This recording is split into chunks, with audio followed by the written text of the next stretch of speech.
반갑습니다. 스크린에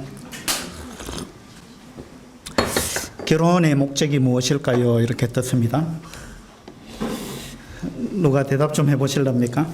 번성. 뭐라고요? 번성. 번성. 결혼의 목적은 자녀를 많이 생산해서 번성하는 것이다. 그래서 지금 3명까지 나왔습니다. 처음에 제 며느리한테 들어보니까 처음에는 11명 나와가지고 축구팀을 만들겠다. 그래서 후보 선수까지 해서 13명 이야기하던가 처음에 그랬는데 최근에는 6명까지 넣겠다 그런 이야기를 하더라고요. 감사한 일이죠. 또 결혼의 목적이 또 뭐가 있을까요? 사랑하는 사람과 함께하기 위해서. 사랑하는 사람과 함께하는 것이 목적이다. 예. 그렇죠. 사랑하면 이제 함께 있고 싶은 거죠. 또 다른 목적이 있습니까? 같은 곳을 바라보기 위해서. 같은 곳을 바라보기 위해서. 그래서 같이 앉아서 텔레비전 보는 거예요. 그렇게 심한.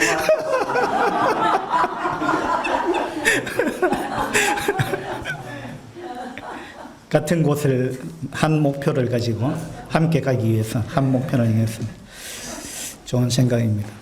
목표 달성하고 있습니까? 아예 잘하고 있습니다. TV 열심히 보고 있습니다. 근데 우리가 생각하는 결혼의 목적이고 다르게 하나님께서 결혼 제도를 제정하셨잖아요. 그 하나님이 생각하는 결혼의 목적은 무엇일까요? 결혼을 통해서 하나님은 우리가 어떻게 되기를 원하실까요? 행복하기를 원하신다. 둘이 하나 되기. 둘이 하나 되기를 원하신다. 그 둘이 하나 된다라는 것은 이제 사랑을 배운다는 거겠죠. 이해심을 넓히고 서로의 부족한 부분을 채워주는 데 목적이 있다. 그래서 너는 부족하니까 결혼을 해서 상대방을 채워주라. 아니면 채움을 받으라.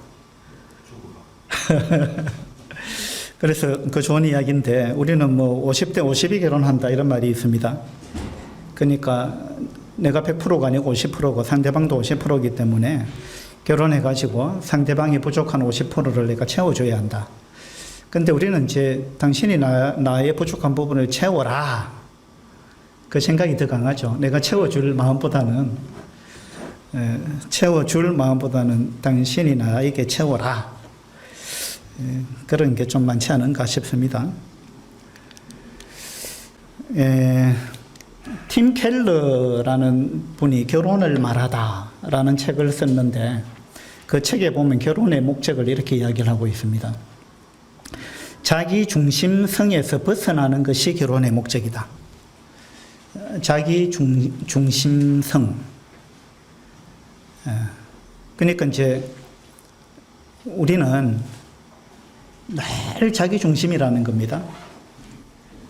항상 자기 입장에서 자기가 중심이 돼가지고 자기 생각에 다른 사람이 다 맞추기를 원하고 늘 자기가 중심이라는 겁니다. 그래서 결혼을 통해서 우리는 자기 중심성이 깨지기를 하나님은 원하신다. 그것이 결혼의 목적이다. 라고 이제 저분은 결혼을 말하다라는 책에서 이야기를 하고 있습니다. 결혼을 하지 않으면 아무리 나이가 많아도 애다 이런 말이 있습니다. 그건 뭐냐 하면은 여전히 자기 중심성을 갖고 산다. 그런 이야기입니다. 결혼을 하면은 반드시 따라오는 것이 부부 싸움입니다. 그렇죠? 부부 싸움은 왜 하죠? 부부 싸움을 하는 이유가 저거거든요. 자기 중심성, 그러니까 남편은 남편대로 자기가 중심입니다. 아내는 아내대로 또 자기가 중심이죠. 그리고 자기 생각이 옳은 겁니다. 항상 자기 생각이 옳습니다. 그러니까 당신이 틀렸다. 당신이 나한테 맞추라. 남편도 아내도 다 그걸 이제 요구합니다. 예, 그러면서 이것이 참 안 되는구나. 라는 걸 결혼 생활을 통해서 우리는 이제 절감을 하게 됩니다. 계속 이제 그런 문제 때문에 다투게 되죠. 결혼 생활에 가장 큰 장애물이 있다면 뭘까요? 결혼 생활에 가장 큰 장애물. 예, 이것도 팀 켈러가 결혼을 말하다라는 책에서 이야기했는데 뭐라고 했느냐 하면 죄에서 비롯된 지독한 자기중심성, 이것이 결혼 생활에 있어서 가장 큰 장애물이다, 이렇게 이야기를 하고 있습니다. 자기중심성, 이걸 버리지 않고는 늘 다투고 싸울 수밖에 없다. 결혼 생활의 가장 큰 장애물이다. 그런데 우리는 다 자기중심성을 갖고 있는데 이것이 보통이 아니고 지독하다는 거예요. 지독한 자기중심성을 갖고 있다, 우리는. 예. 인정이 되십니까? 예. 예. 예. 지독한 자기중심성. 그러니까 늘 자기 위주입니다. 자기가 기준이에요. 자기가. 그리고 늘 자기가 옳다고 생각합니다. 이걸 이제 우리가 결혼 생활을 해나가면서 계속 부딪히면서 자기 주장을 좀 내려놓을 줄 아는 것, 또 상대방을 그냥 있는 그대로 받아주는 것, 상대방을 이해하고자 하는 것, 이해가 안 돼도 받아주려고 하는 것. 아, 네. 이제 결혼 생활을 통해서 이걸 배우는 거거든요. 그래서 라디오를 제가 듣다가 보니까 어떤 분이 그랬어요. 어차피 이해가 안 된다. 어차피 남자 여자는 너무 다르기 때문에 이해가 안 된다. 그래서 어떤 분은 이야기하기를 남자와 여자는 아마 다른 종인 것 같아. 다른 종. 같은 종이 아닌 것 같아. 그래서 뭐 한 사람은 화성에서 오고 한 사람은 금성에서 와서 뭐 너무 안 맞는데, 예, 그건 뭐 결혼 생활 하면서 누구나 이제 겪는 일이죠. 그래서 어차피 이해 안 된다. 그러니까 이해하려고 하지 마라. 이해하려고 하지 말고 외워라. 외워라 그랬어요. 그러니까 우리가 어떤 그 수학 문제 같은 거는 이해를 해서 풀면 되는데, 근데 도저히 이게 이해가 안 된다. 그러면 외워라. 학교에서. 이해가 안 되면 외우기라도 해라. 그러잖아요. 그러니까 이제 이 남녀 간에도 그렇다는 겁니다. 너무 다르기 때문에 모든 게 다릅니다. 신체 구조만 다른 게 아니라 생각하는 것도 다르고 사고 방식이 다르고 말하는 법이 다르고요. 대화 방법이 다르고 여하튼 일하는 방법이 다르고 모든 게 다릅니다. 너무너무 다릅니다.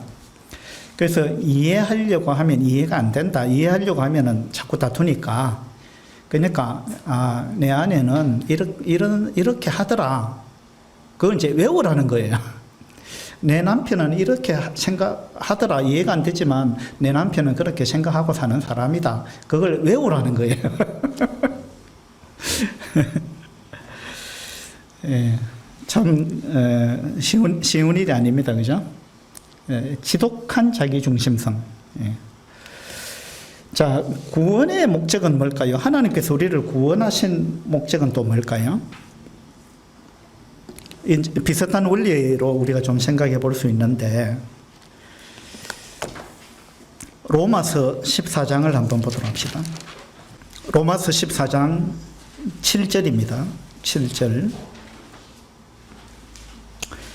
우리 중에 누구든지 자기를 위하여 사는 자가 없고 자기를 위하여 죽는 자도 없도다.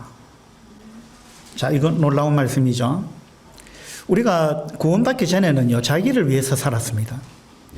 모두가 자기 중심성을 갖고 살았습니다. 그것도 지독한 자기 중심성. 항상 자기가 기준이잖아요. 그래서 그 부부 상담을 해보면 자기가 잘못했다 말하는 사람 잘 못 봤어요. 그 아내 이야기를 들어보면 남편이 나는 이렇게 했는데 남편이 이렇게 한다. 나는 잘했는데 남편이 이렇게 한다. 참을 수 없다. 견딜 수가 없다.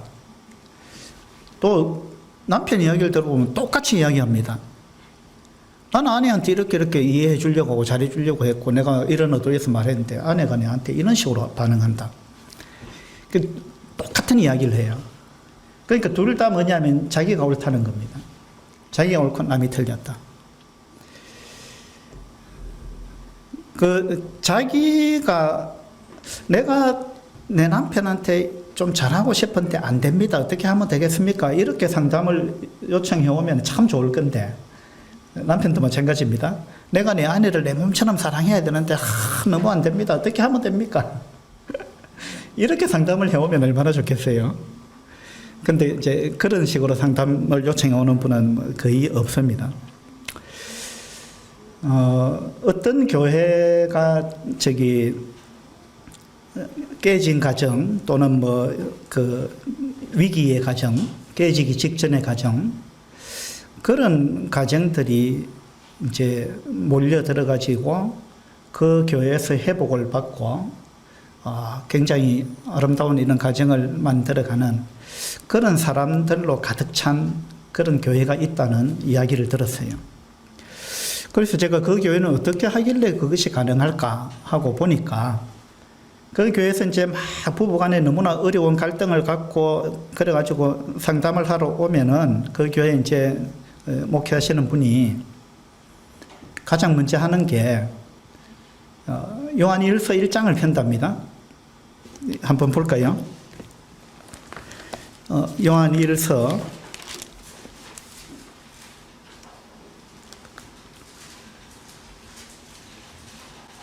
1장 8절입니다. 1장 8절에 만일 우리가 죄가 없다고 말하면 스스로 속이고 또 진리가 우리 속에 있지 아니할 것이요. 이거는 구원받은 그리스도인을 향해서 하는 이야기입니다. 우리가 구원받고 죄 사함을 받았지만 우리 삶 가운데 또 우리는 여전히 죄를 짓죠. 우리 마음속에도 많은 죄가 있습니다. 그래서 지금 요한일서 1장에서는 이제 우리가 죄를 지으면 하나님과의 사귐이 어려워진다. 그래서 이 사귐을 회복하기 위해서 어떻게 해야 되는가라는 이야기를 지금 하고 있습니다. 그래서 사귐을 회복하기 위해서 가장 먼저 해야 되는 게 뭐냐 하면 내한테 죄가 있다라는 걸 인정하라는 겁니다. 그것이 8절 말씀이죠. 만일 우리가 죄가 없다고 말하면 스스로 속이고 또 진리가 우리 속에 있지 아니할 것이요. 나는 잘못한 게 없는데 상대방이 잘못했다라고 말하는 건 그건 속이는 거다. 그건 하나님 앞에 정직하지 않은 거라는 겁니다. 그래서 자기 죄를 먼저 돌아봐라. 이것이 이제 사귐을 회복하는 첫 번째 일이라는 겁니다. 나는 죄가 없다 이 말 하지 마라 이 말입니다. 내가 안 됩니다. 내가 잘못한 게 많고 내가 이렇게밖에 안 되는 사람입니다. 어떻게 해야 되겠습니까? 이 자세가 있어야 사귐이 회복된다는 겁니다. 하나님 앞에서도 마찬가지입니다. 그래서 9절에 보면 만일 우리가 우리 죄를 자백하면 그는 미쁘시고 의로우사 우리 죄를 사하시며 우리를 모든 불의에서 깨끗하게 하실 것이요. 그래서 자기 죄를 인정하고 자기가 잘못한 거, 자기가 잘 못하는 부분, 이런 부분을 인정하고 자백하라는 거예요. 내가 이걸 참 하나님 잘못했습니다. 이걸 하나님 앞에서도 잘못했고 내 배우자 앞에서도 내가 이렇게 했는데 참 잘못한 겁니다 하나님 하고 이걸 고백하라는 거예요. 자백하라. 예. 그 다음에 10절에 보면 만일 우리가 범죄하지 아니하였다 하면 하나님을 거짓말하는 이로 만드는 것이니 또한 그의 말씀이 우리 속에 있지 아니하리라. 그래서 이제 위기 가운데 있는 이런 이제 사람이 상담을 하러 오면 부부간에 굉장히 어려움이 있는 이런 분이 상담을 하러 오면 그 교회 이제 목회자가 이 구절을 딱 펴놓고 하나님 앞에 자백하세요. 당신의 배우자한테 잘못한 걸 하나님 앞에 잘못하셔요. 자백하셔요. 이걸 가장 먼저 한다는 거예요. 그 처음에는 사람들이 내가 잘못한 게 아니고 내 배우자가 잘못했는데 왜 그렇게 이야기하십니까? 이제 이렇게 반발이 있다는 거죠. 근데 그렇게 하는 거 하나님 앞에 거짓말하는 거다. 그리고 하나님을 거짓말장이로 만드는 거다. 그렇게 해서 일단 자기 잘못을 먼저 돌아보게 만든다. 그리고 자기 잘못을 하나님 앞에 자백하고 하나님 제가 이렇게밖에 못했는데 저를 좀 용서해 주시고 또 제가 잘할 수 있도록 힘을 주시고 마음을 넓혀 주시고 또 제가 제 배우자를 사랑할 수 있는 마음을 주시고 뭐 이제 이런 식으로 이제 기도를 한다는 거죠. 그렇게 했을 때 그 교회의 가정이 회복되는 역사가 무수히 일어났다는 겁니다. 예, 제가 그 이야기를 들으면서 야, 맞다, 그게 맞다. 그런 이제 동의하는 마음이 생겼어요. 요즘 이 상담학을 공부해 보면 학교에서 가르치는 상담학은 다르게 가르칩니다. 그래서 이제 첫 번째가 공감이죠. 일반 상담학에서 가르치는 공감입니다. 그 사람이 잘했나 잘못했나 따지지 마라. 그 다음에 그 사람을 조금 공감해줘라. 공감해줘라. 물론 이제 그것도 필요합니다. 근데 이제 그것만 하면 안 되는 거죠. 그것만 하면 안 되고, 그 사람이 하나님 앞에서 또 배우자 앞에서 그 사람이 잘못한 부분을 인정할 수 있도록, 그걸 이제 인지치료 뭐 이렇게도 학문적으로 이야기를 하는데, 일반 상담에서는 그런 부분 좀 등한히 합니다. 근데 이제 기독교 상담학에서는 인지치료 이런 부분 굉장히 중요하게 생각하죠. 하나님 말씀에 이렇게 나와 있는데 당신은 이 부분이 이렇게 안 되고 있으니까 당신이 이 부분을 고쳐야 한다. 하나님 말씀대로 고쳐야 한다. 하나님 앞에 잘못을 인정하고 돌아서야 한다. 이제 이 부분을 다루어 줘야 된다는 거죠. 어쨌든 우리는 지독하게 다 자기 중심성을 갖고 살아갑니다. 로마서 14장으로 다시 돌아가 보면요. 14장 7절에 우리 중에 누구든지 자기를 위하여 사는 자가 없고 자기를 위하여 죽는 자도 없다. 이게 구원받은 사람의 삶의 모습입니다. 구원받기 전에는 항상 자기를 위해서 살았습니다. 자기 중심이에요. 자기를 위해서 살았죠. 하나님을 위해서 살은 적이 없습니다. 그리고 다른 사람을 위해서 사는 것도 이건 별 관심이 없었어요. 오로지 자기 만족, 자기를 위해서, 그리고 자기가 기준입니다. 그랬는데 구원받고 나니까 구원받은 그리스도인의 삶은 자기를 위해서 사는 자가 없다. 우리 중에 자기를 위해서 사는 자가 있느냐? 우리는 다 자기를 위해서 사는 자가 아니다. 그럼 누구를 위해서 사는 거예요? 우리는 이제 주를 위해서 사는 거예요. 그러니까 내가 주인이 아니고 하나님이 주인이다. 이걸 인정한 사람이 그리스도인이거든요. 죄는 하나님이 주인이 아니고 내가 주인이다라고 주장하는 게 죄입니다. 그게 죄의 근본이에요. 하나님이 왕이 아니고 내가 왕이다. 하나님이 주인이 아니고 내가 주인이다. 내 인생은 내 것이다. 그러니까 내 마음대로 산다. 선과 악을 내가 판단한다. 그 모든 규칙을 내가 정한다. 이게 이제 선악과를 먹었다는 말이 그 말이잖아요. 그러니까 우리가 죄인으로 살았다 이 말은 뭐냐면 하나님이 뭐라고 말씀하시든 상관없이 나는 내 생각대로 살아왔다는 겁니다. 그게 죄인의 삶입니다. 그런데 이제 우리가 구원받았다 이 말은 주인이 바뀌었다는 말이거든요. 그래서 나는 죽었다 이제. 우리 침례식 아까 했는데 우리 옛사람이 죽었다 그랬잖아요. 그러면 우리한테 성경에 옛사람이 있고 새사람이라는 단어가 나오는데 옛사람은 어떤 사람이 옛사람이냐? 죄에 순종했던 사람이 옛사람입니다. 그리고 내가 주인이었던 사람, 그게 옛사람이에요. 내가 주인이 돼가지고 내 마음대로 살았던 거, 그게 옛사람입니다. 그러면 이제 우리는 새사람이 됐어요. 주님 믿고 새 사람이 됐습니다. 새 사람은 뭐냐? 이제는 더 이상 내가 주인인 사람이 아니고 하나님이 나의 주인이라는 걸 인정하고 내가 주인 자리에서 내려왔다는 겁니다. 내가 왕이 아니고 하나님이 왕이십니다. 하나님이 주인입니다. 나는 이제 더 이상 주인이 아닙니다. 라고 인정한 사람, 그 사람이 새 사람입니다. 그래서 우리의 옛 사람은 죽은 겁니다. 새 사람이 됐어요. 그러면 새 사람이 됐다는 말은 또 다른 말로 하면 자기 중심성에서 이제 벗어난 사람이다. 자기 중심성. 그게 죄거든요. 죄에서 비롯된 지독한 자기 중심성이랬잖아요. 이건 죄에서 비롯된 것입니다. 선악과를 먹었을 때 그 마음, 그때부터 비롯된 마음입니다. 하나님이 뭐라고 해도, 하나님이 그걸 악이라 해도 내가 볼 때 악이 아니다 싶으면 나는 그것을 악으로 여기지 않겠습니다. 이게 자기 중심성이잖아요. 이게 죄잖아요. 그죠? 그러니까 이제 우리가 구원받기 전에는 항상 자기가 주인이 돼서 자기 중심적으로 자기 중심성을 갖고 살아왔습니다. 근데 이제 구원받고 나서는 이게 바뀐 겁니다. 이제 나는 나를 위해서 살지 않습니다. 나는 이제 주님을 위해서 살겠습니다. 주님이 나의 주인입니다.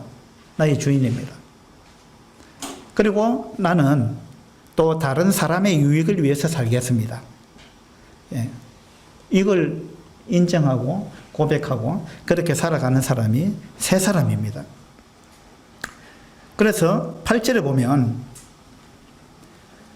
우리가 살아도 주를 위하여 살고 죽어도 주를 위하여 죽나니 그러므로 사나 죽으나 우리가 주의 것이로다. 이를 위하여 그리스도께서 죽었다가 다시 살아나셨으니 곧 죽은 자와 산 자의 주가 되려 하심이라. 이를 위하여 주님이 십자가에서 죽으셨다. 우리가 너무 자기 중심성을 가지고 늘 자기밖에 모르고 하나님 인정하지 않고 자기가 주인이 되어서 자기가 왕이 되어서 자기 마음대로 자기 뜻대로 그렇게 살아왔는데 이러한 우리를 변화시켜서 이제는 더 이상 자기 중심적으로 살지 않도록 하기 위해서 예수 그리스도 그분이 십자가에서 죽으셨다. 그리고 산 자와 죽은 자의 주가 되려 하십니다. 주가 되려 하십니다. 이제 우리가 주가 아니고 우리가 주인이 아니고 예수 그리스도 그분이 우리의 주인이 되고자 주님은 십자가를 지셨다 라는 이야기입니다. 그러니까 이게 뭐냐 하면 십자가를 통해서 하나님이 우리를 구원하신 목적은 더 이상 우리로 하여금 우리가 주인 되어서 사는 그 삶에서 벗어나기를 원하셨기 때문에 주님은 십자가를 지셨다 라는 이야기가 되겠죠. 자, 고린도 후서 5장을 한번 보도록 합시다. 고린도 후서 5장 14절입니다. 14절. 그리스도의 사랑이 우리를 강건하시는도다. 우리가 생각하건대 한 사람이 모든 사람을 대신하여 죽었은즉 모든 사람이 죽은 것이라. 예수님이 우리 모든 사람을 대신하여 죽었기 때문에 하나님은 이제 우리가 십자가에서 우리가 죽었다라고 보시는 겁니다. 그가 모든 사람을 대신하여 죽으심은 살아있는 자들로 하여금 다시는 그들 자신을 위하여 살지 않고 이걸 위해서 죽으셨다는 겁니다. 예수님이. 그가 모든 사람을 대신하여 죽으신 이유는 우리로 하여금 다시는 지금까지는 늘 자기를 위해서 살아왔는데 이제 주님을 믿고 나서부터는 다시는 그들 자신을 위하여 살지 않고 오직 그들을 대신하여 죽었다가 다시 살아나신 이를 위하여 살게 하려 함이다. 이것이 예수님이 십자가에서 죽으신 목적입니다. 그리고 우리를 구원하신 목적입니다. 마태복음 16장에 보면 주님께서 이렇게 말씀하셨어요. 누구든지 나를 따라오려거든 어떻게 하라 그랬어요? 자기를 부인하고 자기 십자가를 지고 나를 따를 것이니라 이랬습니다. 이게 구원받은 사람과 구원받지 못한 사람의 차이점입니다. 지금 언급한 이런 말씀들은 전부 우리가 구원받았다는 말은 주인이 바뀐 것이다. 이제는 구원받은 사람은 자기를 부인하는 삶을 살아야 한다. 자기 십자가를 지고 주님을 쫓아가야 된다. 주님이 주인이고 예수 그리스도 그분이 하나님이 주인이고 나는 주인이 아니다. 자기 중심성, 자기 주인 이 부분을 내려놓고 자기를 부인하는 것, 이것을 우리 그리스도인은 배워가야 되고 또 그와 같은 삶을 살아가는 것, 그것이 그리스도인의 삶이다 라고 성경은 이야기를 하고 있는 것입니다. 사사시대의 특징을 한마디로 이야기하면 어떤 걸까요? 자기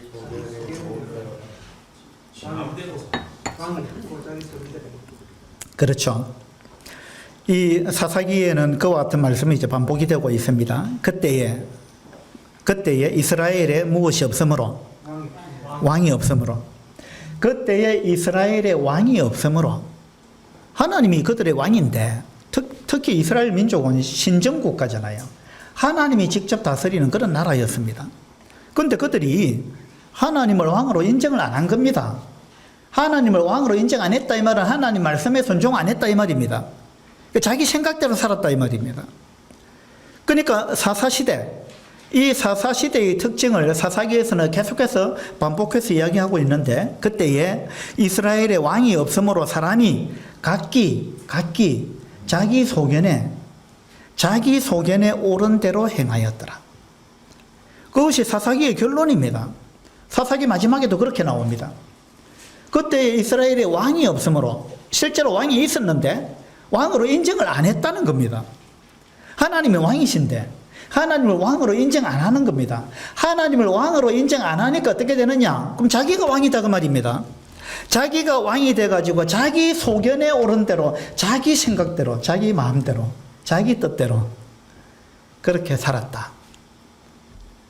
그것이 사사기의 특징입니다. 사사시대의 특징이에요. 그래서 사사시대를 우리는 이 암흑기라고 이야기하는 거예요. 구약의 역사 가운데 이 사사기는 정말 어두웠던 시대입니다. 그래서 우리도 이 사사시대처럼 하나님을 왕으로 인정 안 하고 하나님을 주인으로 인정 안 하고 내가 주인이 돼가지고 내 생각대로, 내 마음대로, 내 뜻대로 그렇게 우리는 오랫동안 살아왔습니다. 이것이 해결이 되지 않으면 어디에 가나 우리는 부딪히고 갈등이 있고 싸우고 헤어지고 막 이렇게 되는 겁니다. 이거는 뭐 부부 사이만 그런 게 아니고 어디에 가나 그렇습니다. 그죠? 그래서 팀 켈러가 말한 이 결혼의 목적은 둘이서 막 부딪히면서 내가 죄인이구나 이걸 깨달으라는 겁니다. 우리는 부딪히면서 상대방이 죄인이다 이걸 깨닫는데 사실은 부딪히면서 내가 문제구나, 내가 죄인이구나 이걸 깨달아야 되는데 하나님은 그걸 결혼 생활을 통해서 그걸 깨닫기를 원한다는 거죠. 예? 근데 죽을 때까지 이거 잘 안 깨달아지는 거예요. 예? 자꾸만 우리는 상대방이 잘못했다는 거예요. 그래서 누가 이야기하잖아요. 상대방이 잘못했다고 손가락질 하면 손가락 한 개는 상대방 가리키지만 한 개는 상대방, 한 개는 하나님. 당신이 잘못했고 저 사람을 나한테 주신 하나님이 문제가 있고 그런데 이제 세 개는 뭡니까? 손가락 세 개는 자기를 가르친다는 거예요. 그래서 이제 아니다, 내가 문제가 있다.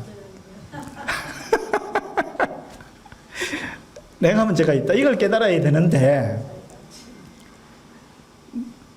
참 안 깨달아지는 거죠.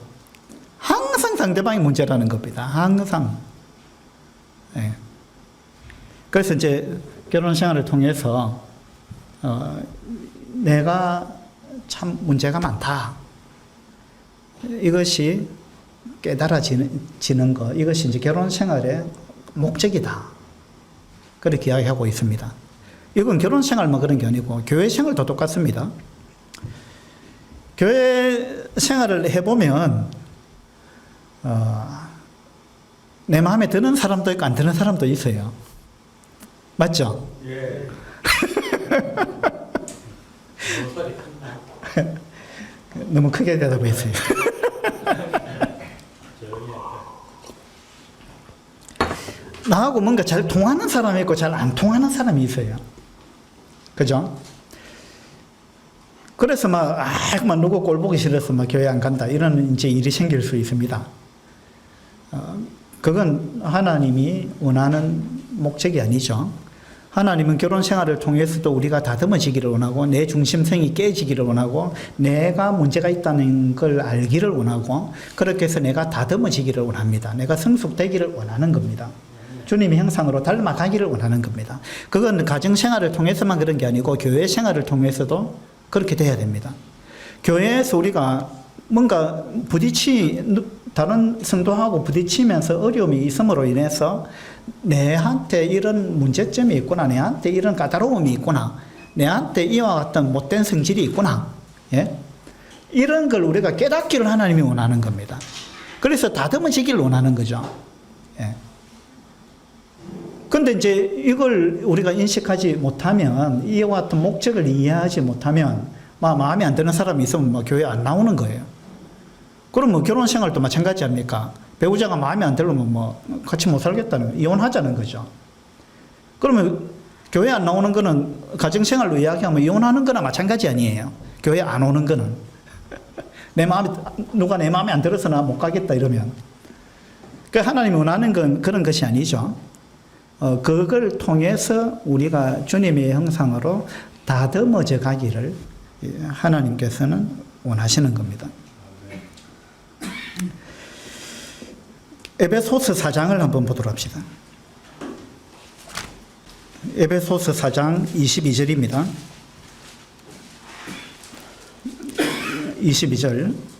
너희는 유혹의 욕심을 따라 썩어져가는 구습을 따르는 옛사람을 벗어버리고. 자, 여기 이제 옛사람이 또 등장했습니다. 옛사람을 어떻게 하라고요? 우리가 이제 낡은 옷을 벗어버리고 새 옷을 입듯이 옛사람을 벗어버리라. 옛사람을 벗어버리라 이랬습니다. 자, 옛사람은 어떤 사람이냐? 구습을 따르는 사람이다 이랬습니다. 구습. 그 옛날의 습관. 우리한테 이제 오랫동안 우리한테 이제 형성된 습관이 있습니다. 그게 뭐냐 하면, 내가 옳다는 습관, 내가 주인이라는 그 생각, 내가 왕이다, 내 뜻대로, 내 마음대로, 내 중심성. 그것에 우리는 굉장히 익숙하게 길들여져 있는 거예요. 그래서 애들도 보세요. 말만 하면 그냥 자기 주장입니다. 그죠? 그러니까 애들도 자기 고집, 자기 주장, 자기 생각, 자기 중심, 이런 것들이 우리 속에 날 때부터 그걸 갖고 태어나는 겁니다. 그게 죄라는 겁니다. 그죠? 죄. 예. 그래서 이게 이제 구습을 따르는 옛 사람입니다. 그 하나님은 우리가 구원받은 그리스도인이 옛 사람을 벗어버리기를 원합니다. 내가 주인으로 살아왔던 그 습관, 그것을 벗어버리고 23절에 오직 너희의 심령이 새롭게 되어 하나님을 따라 의와 진리의 거룩함으로 지으심을 받은 새 사람을 입어라. 새 사람을 입어라. 그리스도인은 옛날 옷을 벗어버리고 새 옷을 입은 사람입니다. 그 구습을 벗어버리고 새롭게 이제 습관을 형성해 가는 사람입니다. 구습은 내가 주인이다. 내 마음대로, 내 생각대로, 내 뜻대로. 내가 옳다. 내가 기준이다.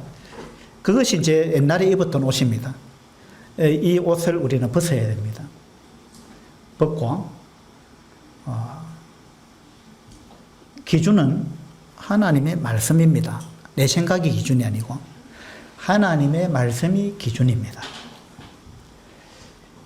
나는 하나님 말씀에 내 생각을 굴복시키겠습니다. 더 이상 내 뜻을 나는 이야기하지 않겠습니다. 라는 것을 우리는 하나님 앞에 고백하고 그 새로운 습관을 만들어가는 것. 이것이 그리스도인의 삶입니다. 주님께서, 예수 그리스도께서도 이 땅에 오셔서 이런 삶에 대한 본을 보여주셨어요. 주님 이 땅에서 자꾸 기도하셨어요. 우리가 생각할 때 주님 기도 안 하셔도 될 것 같은데, 우리가 생각하는 기도는, 물론 이제 기도는 하나님과 이 사랑의 교제를 나누고 대화하고 소통하는 게 기도인데, 근데 우리가 생각하는 기도는 내가 뭔가 부족할 때, 뭔가 안 될 때, 어려움이 있을 때 하나님께 도움을 요청하는 것, 그걸 우리는 기도라고 흔히 생각하죠. 그것만이 기도는 아닙니다. 하나님과 늘 대화하는 것, 친밀하게 대화를 나누는 게 기도입니다. 근데 예수님은 우리가 생각하는 이제 뭔가 내한테 뭔가 부족해서 하나님한테 도움을 요청하는 기도 뭐 이런 거는 안 해도 될 것 같은데, 주님은 그런 기도도 하셨다는 겁니다. 주님이 다 하실 수 있는데도, 그죠? 그리고 주님이 또 마지막에 기도하신 게 뭡니까? 겟세마네에서 기도하신 게, 아버지 내 원대로 마옵시고 아버지의 원대로 되기를 원하나이다. 내가 할 수 있다면 하나님 이 잔을 내게서 지나가게 해주십시오. 그러나 내 원대로 마옵시고 아버지의 원대로 되기를 원합니다. 아버지의 원대로. 그러니까 주님조차도 이 땅에서 우리가 이와 같이 기도해야 되고 이와 같이 살아야 된다. 내 뜻이 중요한 게 아니다. 하나님의 뜻이 가장 중요한 것이다. 그래서 내 뜻을 내려놓는 훈련, 내가 주인의 자리에 있지 않는 것, 이것을 훈련해야 되고 이것으로 우리는 새로운 습관을 만들어 가야 된다. 그것이 새 사람이다. 그 새 사람을 입어라. 그렇게 성경은 이야기를 하고 있습니다.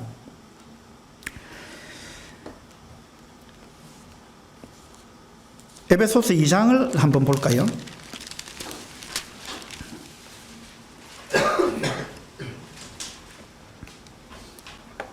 2장 1절에 보면 그는 허물과 죄로 죽었던 너희를 살리셨도다. 자, 우리가 구원받기 전에는 우리는 죽었던 자들이다라고 지금 이야기를 하고 있습니다.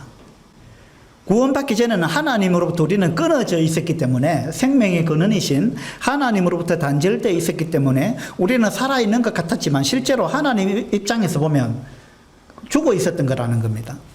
그래서 그는 허물과 죄로 죽었던 너희를 살리셨도다. 자, 우리가 구원받았다는 말은 다시 살아났다는 말입니다. 이것은 무엇을 향해서 살아난 거냐면 하나님을 향해서 살아난 겁니다. 하나님과 전혀 연결점이 없었고 하나님과 소통도 되지 않았고 단절되어 있었는데, 이제는 하나님께 우리가 반응하는 사람이 됐다. 하나님과 다시 연결되어 가지고 하나님과 교제를 나누는 그런 사람이 됐다. 이것이 이제 살아난 겁니다. 그래서 죽었던 너희를 살리셨도다 이랬습니다. 그때에 너희는, 자, 우리가 구원받기 전에 죽어 있었을 때, 그때에 너희는 그 가운데서 행하여 이 세상 풍조를 따르고 공중의 권세 잡은 자를 따랐으니 곧 지금 불순종의 아들들 가운데서 역사하는 영이라. 자, 구원받기 전에 우리는 죽어 있었는데, 이 말은 다른 말로 표현하면 불순종의 아들들이었다 이 말입니다. 하나님께 우리는 불순종했던 사람들이다. 하나님께 불순종했다. 그 뭐냐면 내 뜻대로 살았다. 내가 주인이 되어서 살았다. 그 말이잖아요. 그래서 이것을 우리는 하나님을 향해서 전혀 반응도 안 하고 순종도 안 했으니까 이 죽은 거나 마찬가지다. 이제 그렇게 표현하고 있는 것입니다. 이것이 이제 구습을 따르는 옛 사람의 모습입니다. 구습을 따르는 옛 사람의 모습은 하나님께 반응하지 않는 삶, 하나님을 주인으로 인정하지 않는 삶, 하나님께 불순종하는 삶. 그래서 3절에 보면 전에는 우리도 다 그 가운데서 우리 육체의 욕심을 따라 지내며, 자, 구습을 따르는 옛 사람은 우리의 육체의 욕심을 따라 지냈던 사람입니다. 오로지 자기를 위해서. 그 다음에 육체와 마음에 원하는 것을 하여 우리 옛 사람은 우리 육체를 위해서, 그리고 우리 마음이 원하는 대로 살았다는 거예요. 마음이 원하는 대로, 내 마음이 원하는 대로. 이것이 구습을 따르는 옛 사람의 모습입니다. 내 마음이 원하는 대로, 내 마음이 최고예요. 내 마음. 그죠? 이것이 지독한 자기 중심성을 갖고 살아가는 이제 우리의 모습입니다. 다시 4장으로 가서 보면요. 4장 28절을 한번 봅시다. 도둑질하는 자는 다시 도둑질을 하지 말고 돌이켜 가난한 자에게 구제할 수 있도록 자기 손으로 수고하여 선한 일을 하라. 자, 이것이 옛 사람과 새 사람의 차이점입니다. 옛 사람은 도둑질하는 것처럼 살았다. 다시 말해서 남이 어떻게 되든 나의 유익을 위해서, 나를 위해서 살았다. 그것이 자기를 위해서 자기 중심적으로 살은 거죠. 우리는 구원받고 나면 이제 이 삶이 바뀌어야 되는데, 그런데 어떻게 바뀌어야 되느냐 하면 도둑질하는 자는 더 이상 도둑질 하지 마라. 여기서 끝난 게 아니에요. 거기서 끝난 게 아니고 뭡니까? 돌이켜 가난한 자에게 구제할 수 있도록 자기 손으로 수고하여 선한 일을 해라. 그래가지고 열심히 일해가지고 돈 벌어가지고 가난한 자를 구제해라. 그러니까 이게 뭐예요? 태도가 완전히 바뀐 겁니다. 10계명은 도둑질 하지 마라. 여기에 그친 겁니다. 근데 이거는 10계명보다 훨씬 그 수준이 높은 가르침이죠. 뭐냐 하면 도둑질 하지 말라에 그친 게 아니에요. 도둑질 하는 삶을 살았다는 사람은 자기 중심적으로 자기가 주인이 돼서 자기 유익을 위해서 오로지 자기만을 위해서 살아온 사람인데, 이제는 그것에서 스톱할 뿐만 아니라 생각을 완전히 바꾸어 가지고 이제는 남의 것을 네가 차지하는 삶을 살지 말고 네 것을 다른 사람한테 주는 삶을 살아야 된다. 남을 위해서 살아야 된다. 자기를 위해서 살면 안 된다는 거예요. 하나님을 위해서 살고 남을 위해서 살아라. 관점이 완전히 바뀐 거예요. 180도 바뀐 겁니다. 도둑질 하는 자는 도둑질 안 할 뿐만 아니라 자기 손으로 열심히 일해라. 왜 일하느냐? 돈 벌어야지. 왜 돈 버느냐? 다른 사람 구제하기 위해서. 목적이 거기가 있습니다. 너의 유익을 위해서가 아니고 네 잘 먹고 잘 살고 네가 뭐 이것저것 다 누리고 목적이 거기에 있는 게 아니라 이 말입니다. 이것이 새 사람입니다. 관점이 완전히 바뀐 거죠. 30절 한번 보세요. 하나님의 성령을 근심하게 하지 말라. 자, 옛날에는요, 하나님이 근심하든지 말든지 아무 관심이 없었습니다. 예. 오로지 내가 기쁘면 돼요. 내가 만족하면 돼요. 나한테 뭔가 이득이 있으면 됩니다. 그걸 위해서 우리 살아왔다는 거예요. 그런데 구원받고 나면 이 관점이 완전히 바뀐다는 거예요.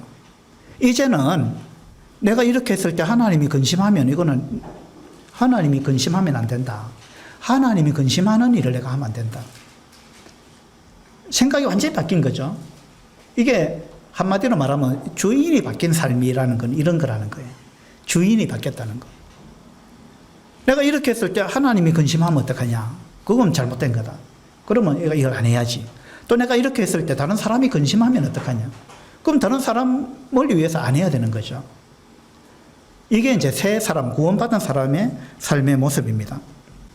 5장 10절을 보면요.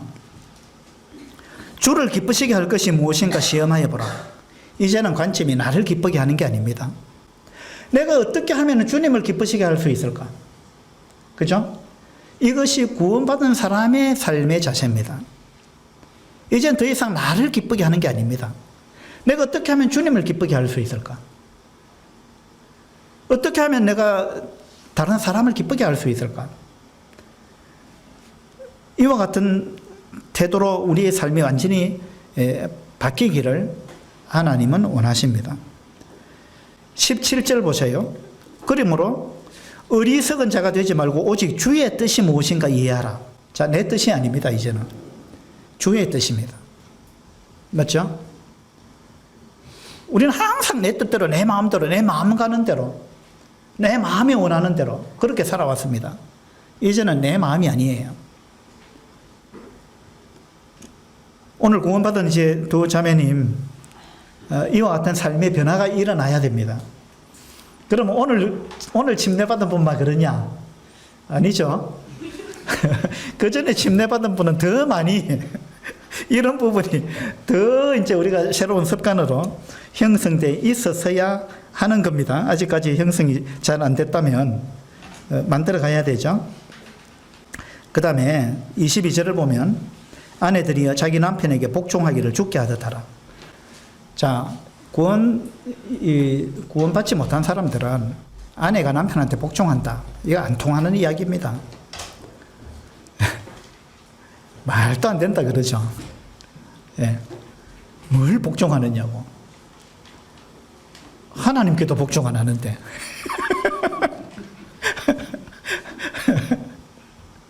그러니까 구원받기 전에는 복종이라는 거하고는 거리가 좀 멀었어요. 우리 모두가. 왜? 자기가 주인인데. 자기가 왕인데. 자기 마음대로 자기 뜻대로 살아왔는데. 구원받고 난 그리스도인은 이 부분이 완전히 바뀐 거예요. 이제 내가 복종할 대상이 있다. 첫 번째 하나님께 복종해야 돼요. 그 다음에 가정에서도 질서가 있고 교회도 질서가 있고 사회에도 질서가 있고 이 질서는요. 순종과 복종이 없으면 질서는 이루어지지 않습니다.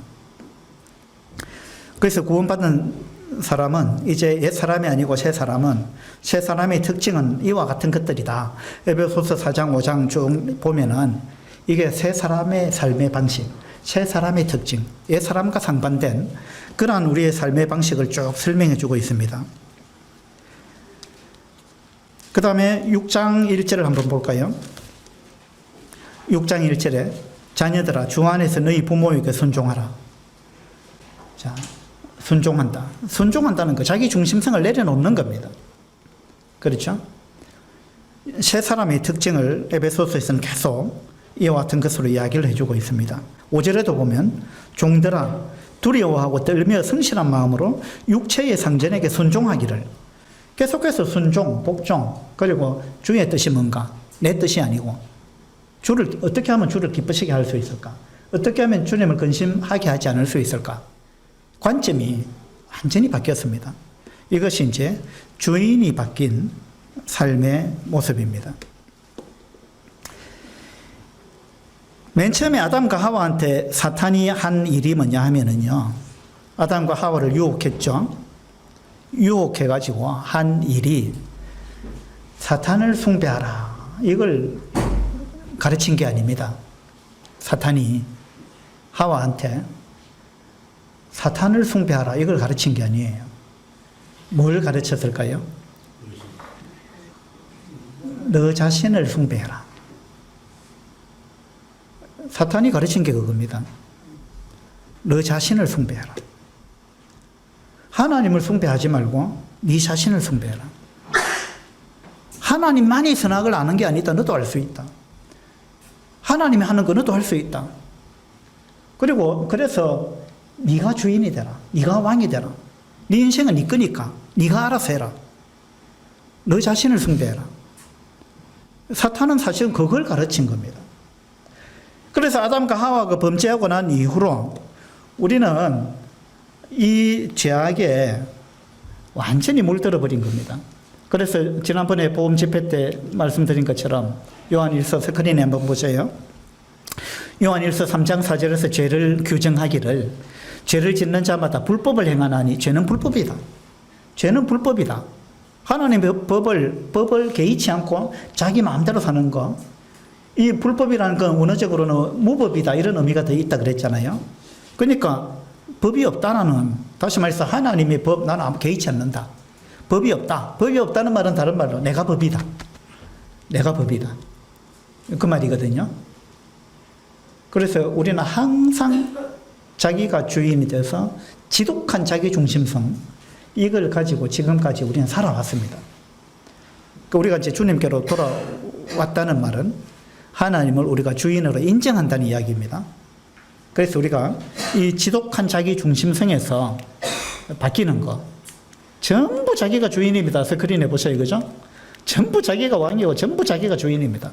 이것 때문에 끊임없는 갈등과 다툼과 싸움과 헤어짐과 막 이런 것들이 일어나는 겁니다. 전부 자기가 왕이고 자기가 주인이라고 주장하는 것. 이것이 죄죠. 우리는 이런 죄에 엄청나게 물들어서 지금까지 살아왔습니다.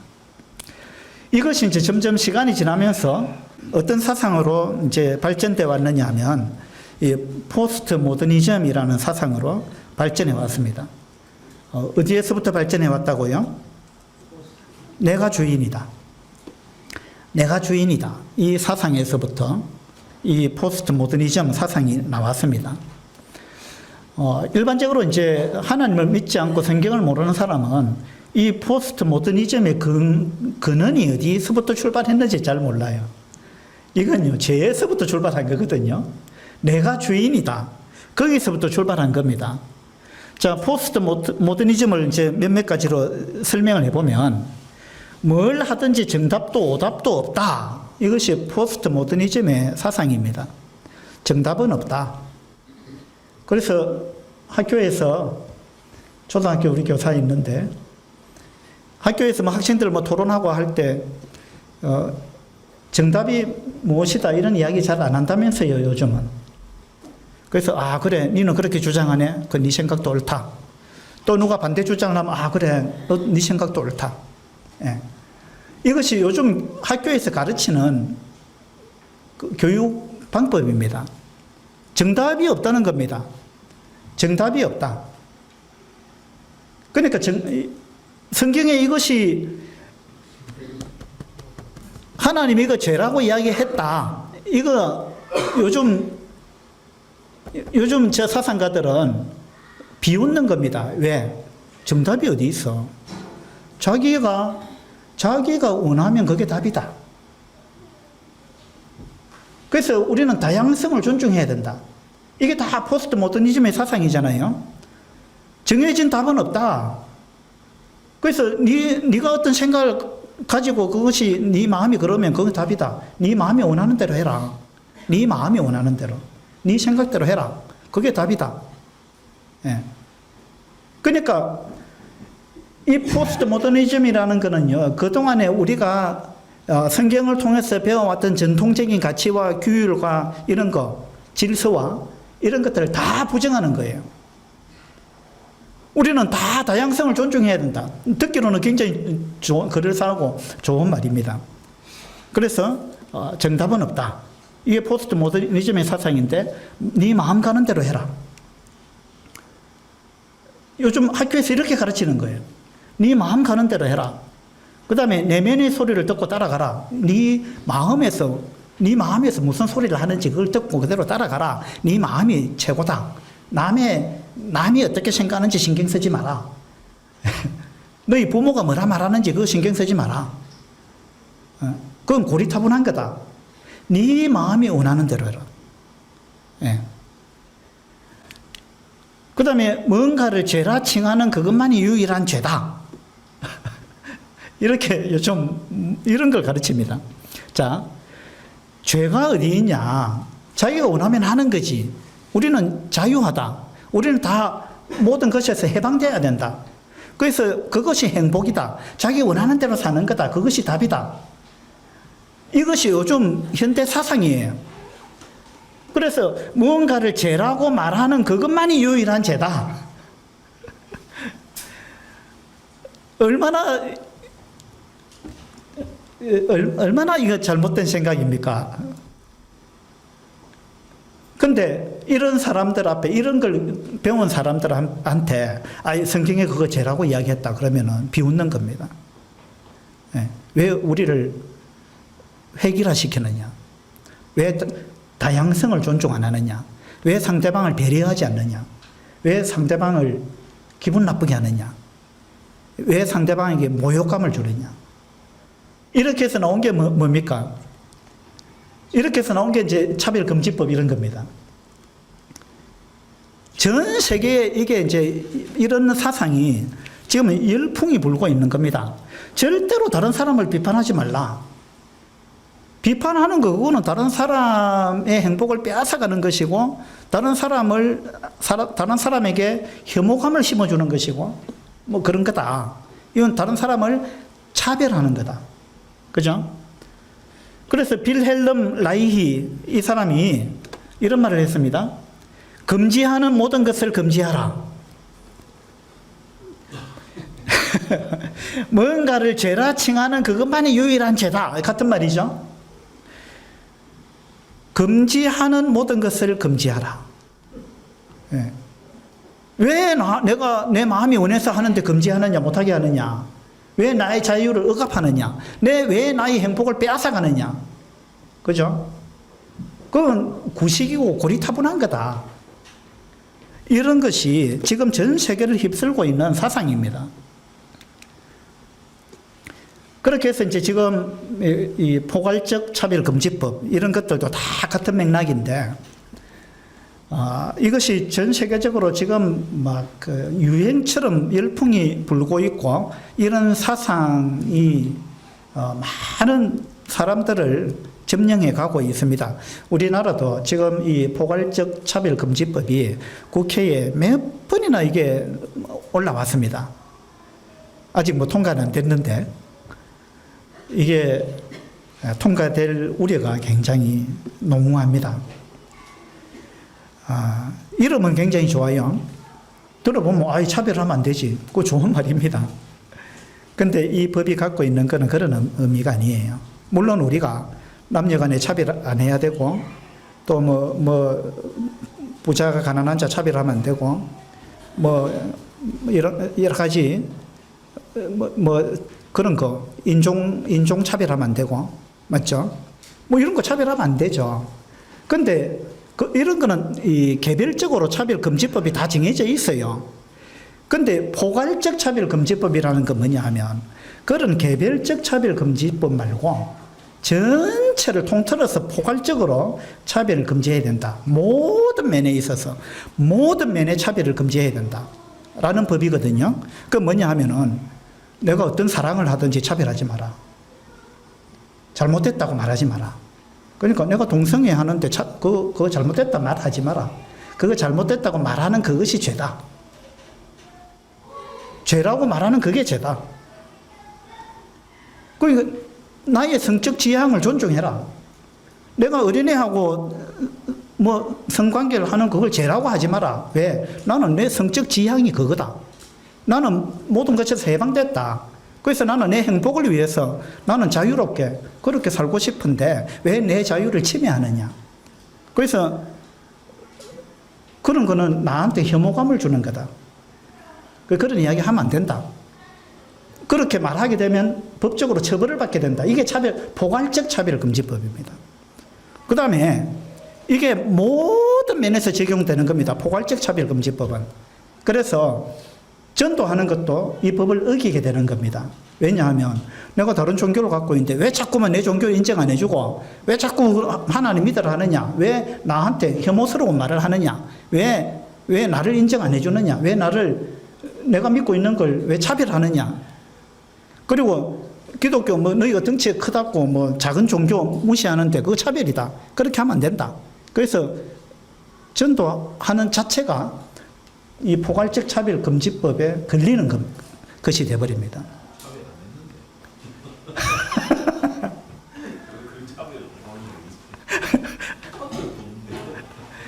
근데 이 법이 통과되면 우리 상당히 이제 곤란해집니다. 이 법이 통과된 나라들도 있죠. 이 법이 통과되고 나면 어떤 문제가 생기느냐 하면요. 학교에서 애들한테 동성애를 교육을 해야 됩니다. 동성애는 이렇게 하는 거다. 그걸 가르쳐야 돼요. 왜? 동성애를 제약시하면은 포괄적 차별금지법을 위반한 것이 되고, 그러면 처벌을 받게 돼요. 그러니까 동성애를 정상적인 사랑으로 가르쳐야 된다는 거예요. 그리고 동성애 하는 방법을 가르쳐야 되는 거예요. 예. 심각한 거죠.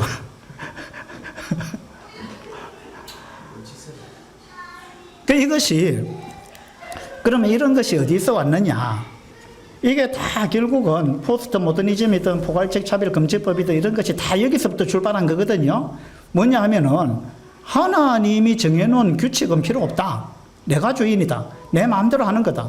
뭔가를 죄라고 말하지 마라. 죄라고 말하는 그게 죄다. 금지하는 모든 것을 금지하라. 하나님 왜 성경에 자꾸 이거는 잘못된 거다 금지하느냐?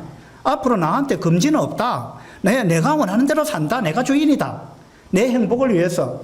예.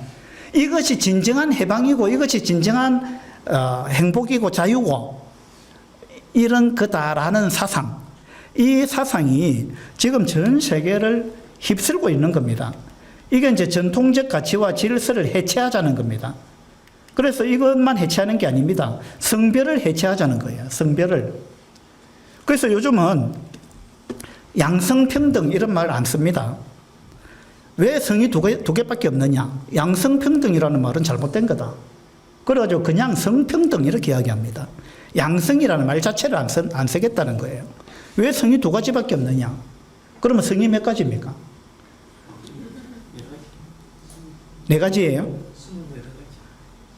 제가 그 자료를 쭉 보니까 성의 종류가 한 20가지 이상 되는 것 같아. 그러니까 예를 들면 이런 겁니다. 나는 신체적으로는 남성인데 내 마음은 여성이다. 그 다음에 나는 낮에는 여성인데 밤에는 남성이다.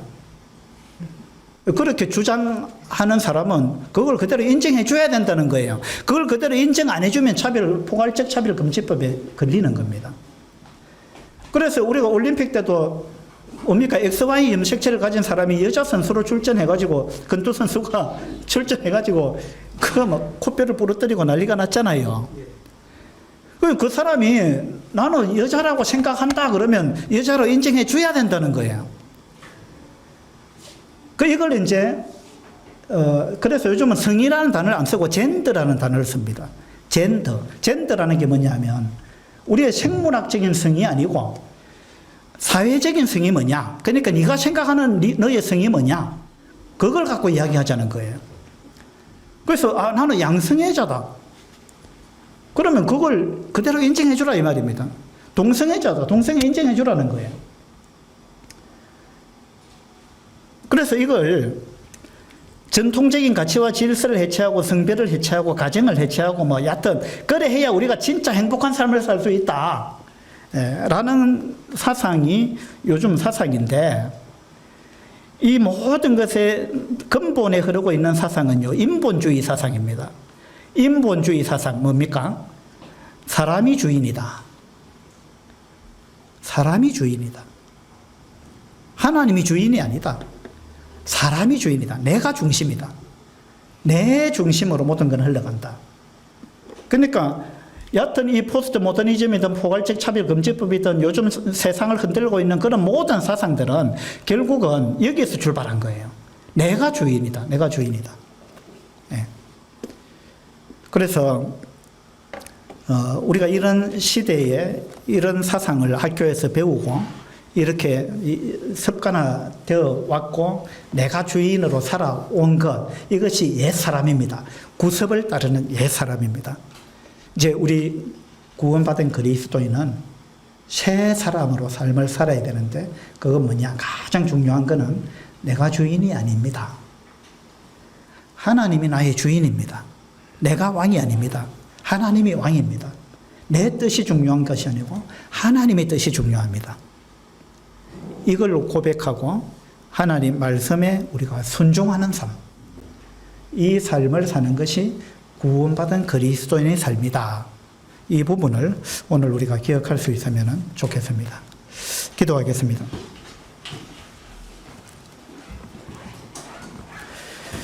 아버지 하나님, 이 세상이 어떻게 흘러가는지 이런 부분을 우리가 성경을 통해서 다시 한번 발견합니다.